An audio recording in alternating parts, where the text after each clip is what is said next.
ओम नमस्तेभ्यः।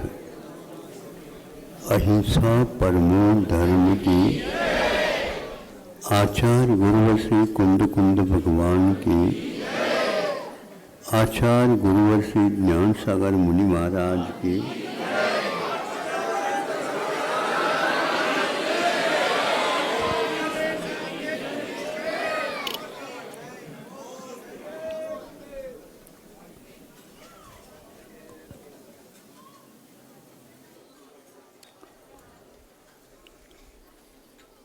कर्मों का जहाँ तक योगदान है और कर्मों का किसी किसी के लिए अभिशाप होना और किसी किसी के लिए वरदान होना, ये भेद भिन्नता हम प्रतिदिन सुबह से लेकर के शाम तक देखते रहते, अनुभव में लाते रहते। हालांकि इसके विषय में आयुर्वेद को छोड़ करके कोई भी पैठी इस सिद्धांत को स्वीकार नहीं करता। जो नहीं करता उसके बारे में हमें कोई आग्रह नहीं,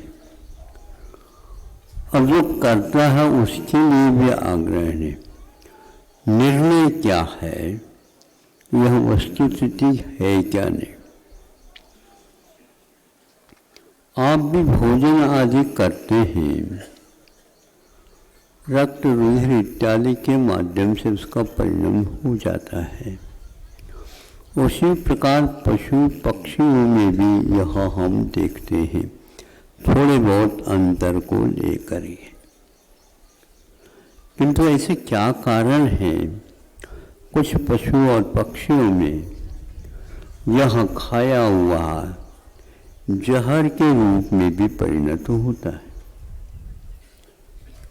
जहर के रूप में परिणत होता है तो उसका जहर का प्रभाव कुछ ही जीवों के ऊपर पड़ता है और मनुष्य के ऊपर विशेष रूप से पड़ता हुआ देखने को उपलब्ध होता है।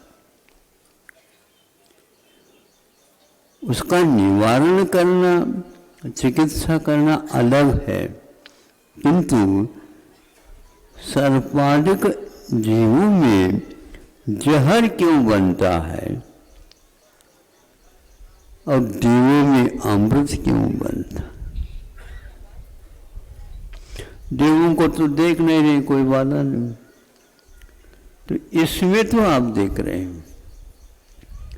आज वर्तमान में विशेष रूप से जो प्रचलन में पैठी है, वो भयानक सर्पों को पकड़ करके नहीं समझे, उन्हीं उसी जाति के सर्पों को पकड़ करके और उनके जो विष को निकाल करके सुने हैं, इसलिए तो मैं कह रहा हूँ, पढ़ने में भी आ सकता है, लेकिन मानना और नहीं मानना यह अलग वस्तु। सुने में आया है तो इसको तो गौर तो करना पड़ेगा। तो उस जहर के माध्यम से कैंसर आदि रोगों की चिकित्सा की जा रही।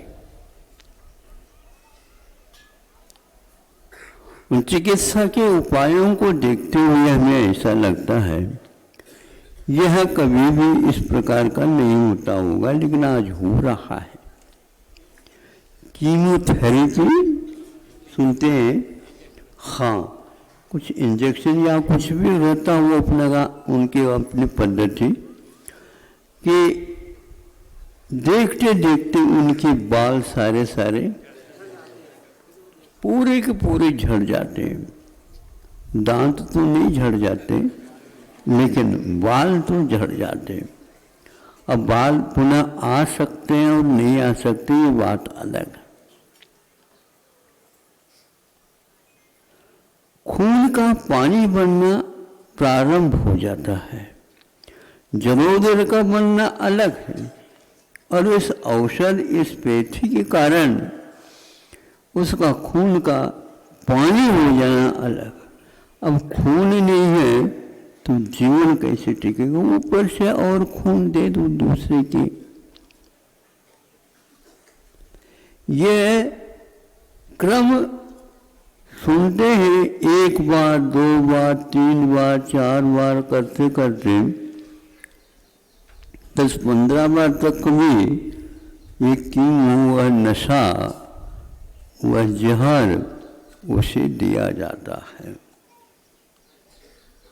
तो उस जीव के स्वयं के लिए तो वो विष कभी भी मृत्यु का कारण नहीं होता, किंतु दूसरे के लिए वह प्रयोग होते हैं तो देखने से भी जहर चढ़ जाता, स्पर्श करने से भी जहर चढ़ जाता, फूंकता है, फुसफुसाता है तो भी जहर चढ़ जाता है, और जहर के सेवन करने से भी जहर चढ़ जाता है और मृत्यु अनिवार्य घोषित हो जाता।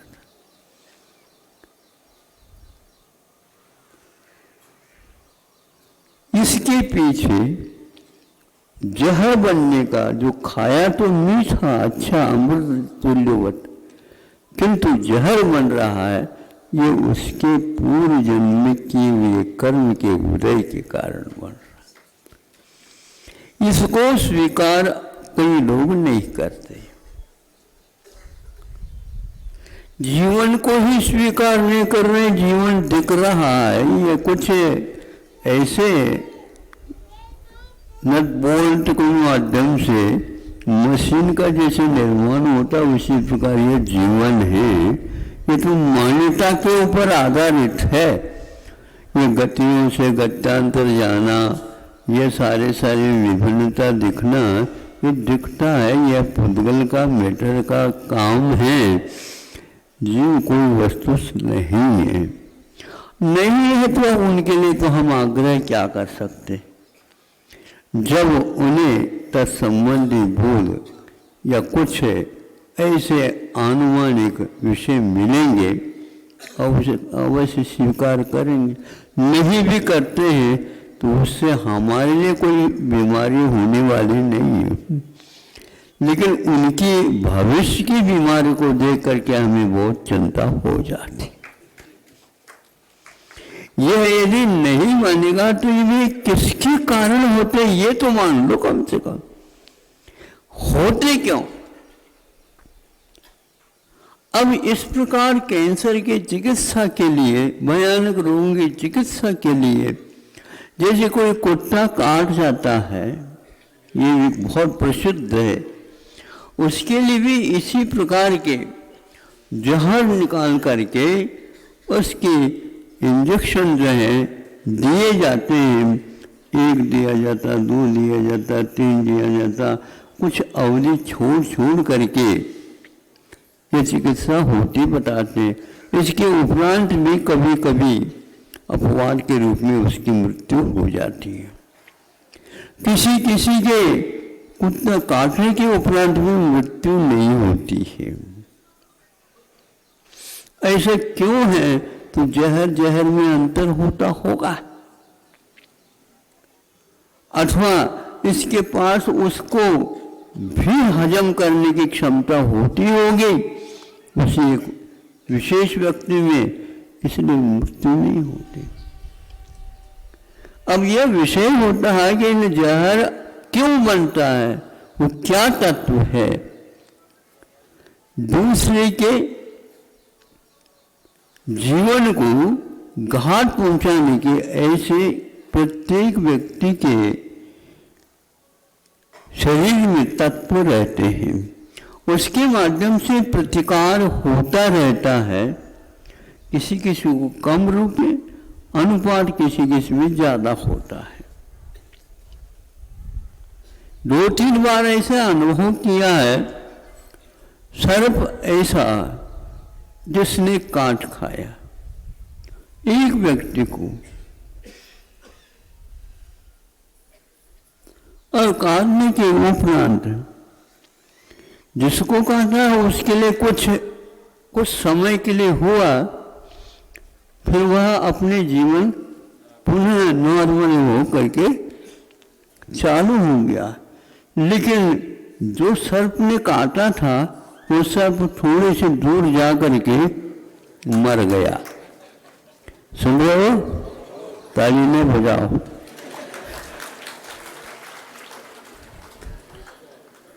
क्योंकि अभी तक तो सुना था कि सर्प के माध्यम से मनुष्य का मरण होता, कभी कभी बच भी जाता, लेकिन वह तो बच गया, लेकिन सर्प क्यों मरा?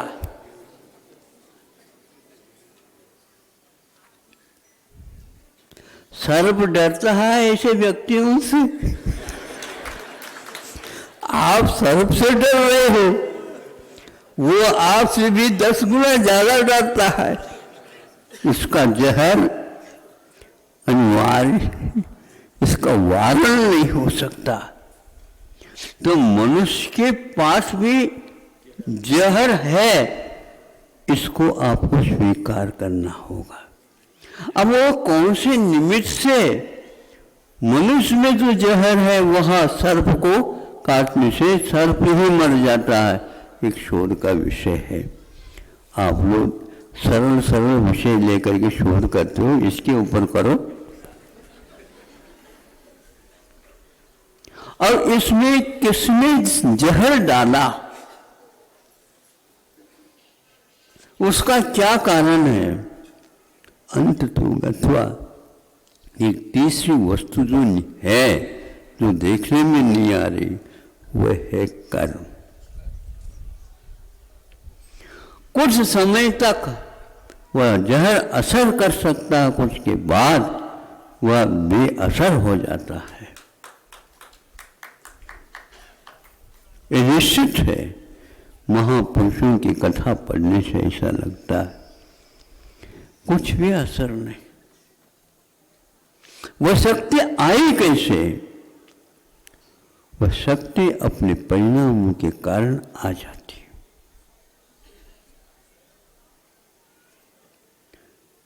है। ऐसे भी बच्चे हैं जिनके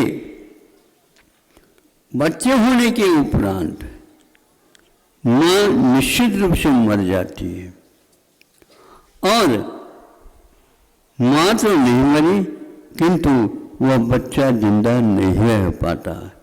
1 बार 2 बार 3 बार हो जाता है। ऐसे कौन सी शक्ति या तत्व है मां के शरीर में जो संतान को सुरक्षित नहीं रख पाती? जिसके पास अमृत विद्यमान है, दूध है, किंतु वह उसके लिए अभिशाप सिद्ध हो रहा है। तो ग्रामीण पद्धति से तो अभी तक हम सुनते थे, लेकिन वैज्ञानिक लोगों को भी यह अब लगने लगा, उसके शरीर में विषाणु है मां के शरीर में, इसलिए वह बच्चा बच नहीं पा रहा। ऐसा कर दो, जन्म होते ही दोबारा जब कभी संतान को दे, उसमें उसको दूसरी माँ के पास, भाई के पास जो बोल सकते, उनके पास रखो, और हल्का जिंदा रह जाता है। उसके शरीर में इसके जीवन के योग्य तत्व विद्यमान होने के कारण यह नहीं मरा है। ऐसा क्यों? किसने डाला उसमें, और इसमें किसने डाला है? जो मारक और जीवन के योग्य तत्व सबके पास भिन्न भिन्न विद्यमान है। ये वह विविधता है। इस विविधता के कारण यह तीसरी कोई वस्तु होना चाहिए। कई लोग भले ही लौकिक पद्धति से प्रभावित होकर के मानते होंगे, यह सब जो कुछ भी हो रहा, कोई न कोई, इसको आप लोग भगवान समझते हैं और हम समझते हैं कोई न कोई होगा, उसके कारण ऐसा हो रहा है। और जो हो रहा है नहीं दिख रहा है तो वो भगवान का स्वरूप ऐसा सुनने में आता है। ये देश में और विदेश में सब जगह। आपके आंखों में वह सकते हैं जो सूर्य प्रकाश के बिंब में नहीं। इसको विज्ञान कैसे स्वीकार करेगा बताओ? आप सूर्य की ओर देख नहीं पा रहे हैं, मगर ये कि व्यक्ति सहज बैठ करके सूर्य की ओर देख रहा है और उसको तवा के समान देख रहा है। क्या समझे? तवा समझते हो? सोने का नहीं, लोहे का, बिल्कुल काला है। उसकी आंखों की जो ज्योति है उसमें इतनी एकाग्रता है, वह उसको जो आग लगाने वाले जो है उसको भी वह पार कर जाता है। पार करने का अर्थ यह है केवल भामंडल मात्र उसका अंतिम रेखा परिधि के रूप में धुंधली धुंधली दिखने लग जाए और बाकी सब काला हो जाता है। यह उसकी साधना का फल है और यह आत्म तत्व का फल है, प्रतिफल है। और कुछ उस ग्रहण लगे हुए सूर्य को देखते हैं तो आंखें अंधी हो जाती है। यह उसकी विशेषता है। तो इस प्रकार भिन्न भिन्न वैविध्य को लेकर के, विविधता को लेकर के जो तत्व हम सब लोगों में विद्यमान है, इसके पीछे एक कर्म विद्यमान रहता। अब वह सर्प जो काटता है, जिसके द्वारा काटने से मनुष्य का मरण होता है, वह यहाँ पर बैठे बैठे दूसरा व्यक्ति उसको चुनौती देता है, उसको आना पड़ेगा उस सर्प को, और मंत्र के माध्यम से उस विष को किस ढंग से उतारता हम, वह बैठ करके मंत्र जापता, वो सर्प को वहां पर जहां पर है वहां से यहां तक आना पड़ेगा और आ करके उस जहर को वह निकाल देगा। वो खड़ा हो, मरण नहीं हुआ अभी भी ये शोध करना अनिवार्य है। सर्प काटने के उपरांत जल्दी जल्दी उसको दाह नहीं करते, उसको अंतिम संस्कार नहीं देते, क्योंकि यह पद्धति अवश्य है, क्योंकि वहाँ अभी अवसर है उसके पास, भीतर जीवन विद्यमान है। अघोषित मृत्यु सुना होगा आपने, घोषण नहीं किया लेकिन मृत्यु निश्चित है। लेकिन कई बार ऐसे देखने में मिलता है, अनेक घंटे होने के उपरांत में वह पुनः बैठ जाता, जीवित हो जाता, स्मशान से ले जा गए, वहां से पुनः वापस आ गया। हंसी नहीं, हंसने का विषय तो है, अभी भी हो रहा है। इसके बारे में बहुत सोच विचार हो रहा है। विज्ञान के बारे में कई चातुर्मास और निकलेंगे विज्ञान के, यह हासिल नहीं होने वाला। ऐसा क्यों है? इसके पीछे, विविधता के पीछे वही उसका एकमात्र कर्म है। एक स्थान पर हम गर्मी के समय पर या कहीं और स्थान था, वहां पर गए, एक लड़का जिसको मां ने खेलने के लिए छोड़ दिया और उसके जो दरवाजा है उस दरवाजे को बंद करके आदि दरवाजे खोल करके उसको लिया। अच्छे उसी के माध्यम से वह देखता था और वह एकदम लड़का माँ आई देखे तो है ही नहीं। तब तो थोड़ा सा दरवाजा हवा के झोंके से खुल गया था। ये चला गया कर, ये चला गया, पूछताछ कर दिया, गली सारी छान डाली, मिला ही नहीं। 1 घंटा हो गया, 2 घंटा हो गया, 3 घंटा हो गए, क्या हो गया, कहाँ पर चला गया? 5-6 घंटे तक हो गए। फिर इसके उपरांत माँ के दिमाग में बात आ गई, कुएं में तो देख लो। वहीं पर उसके यहाँ कुआं था, देखा लोगों को ये यंत्र के माध्यम से निकालते हैं ना, अंकुश इत्यादि के माध्यम से, वो निकल गया। अब तो लड़का चला गया, इकलौता लड़का। फिर इसके उपरांत औषधोपचार में होने के उपरांत वो जीवित हो गया। मरण नहीं गया था उसने, किंतु उसके तत्व ऐसे थे उस अवस्था में, उस पानी के द्वारा उनको कोई क्षति नहीं पहुंची। एक आध घूंट पीने तो सब मरण को प्राप्त हो जाते।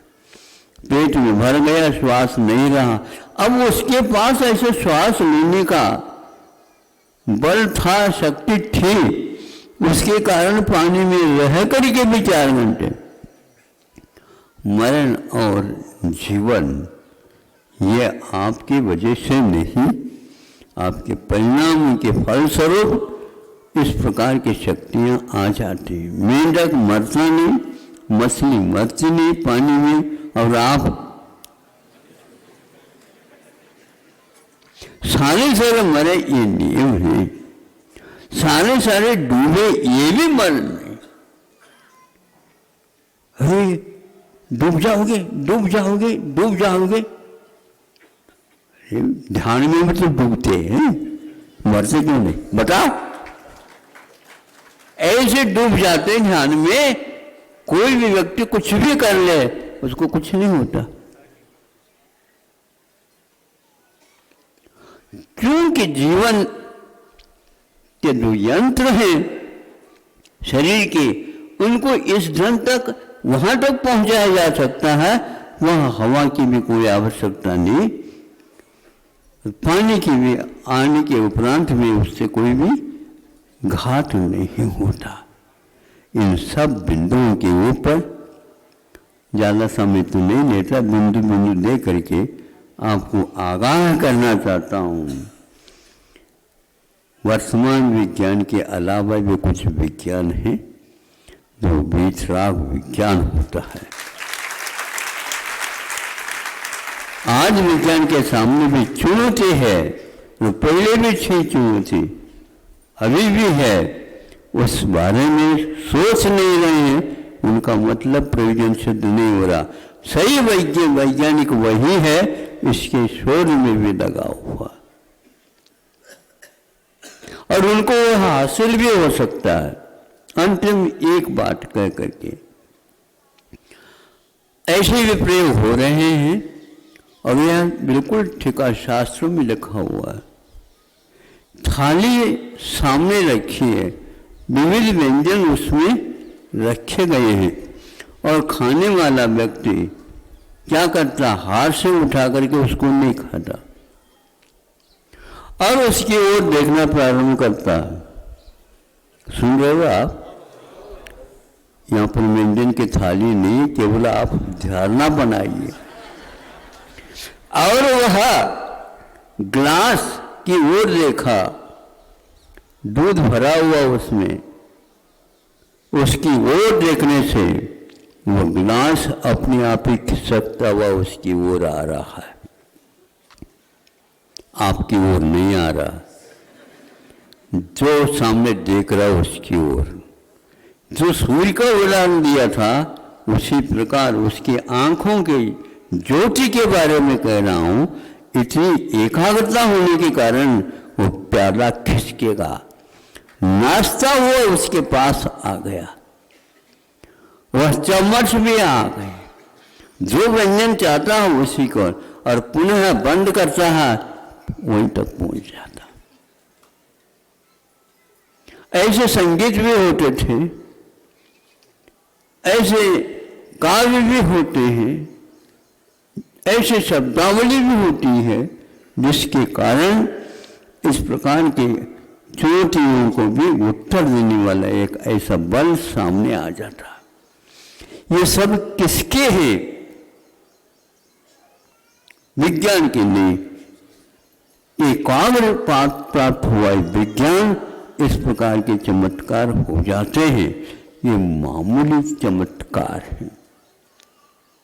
और समय मिल जाएगा तो मैं बता दूंगा आपको, यदि मिल जाए तो आ जाना। और आने के उपरांत में ये लगन के साथ पढ़ते हैं तो अवश्य उसका प्रभाव देखने में उपलब्ध हो सकता, होने में कोई बाधा नहीं। आत्मा के बाद बहुत अनूठी अनूठी शक्तियां भरी हुई हैं, लेकिन आपको फुर्सत नहीं अथवा उसके ऊपर विश्वास नहीं, विश्वास में हो तो भी क्या कहें, आगे के चारित्र का अनुष्ठान नहीं होने के कारण वह हम लोगों के भीतर जो रखे वो बाहर नहीं आ पा रहे हैं। इसलिए जहर आदि के जितने भी हैं इन सब का उपशमन किया जा सकता है। कषाय को थोड़ा उपशमित आप करना सीखो, ये सब मामूली चीज है। अहिंसा परमो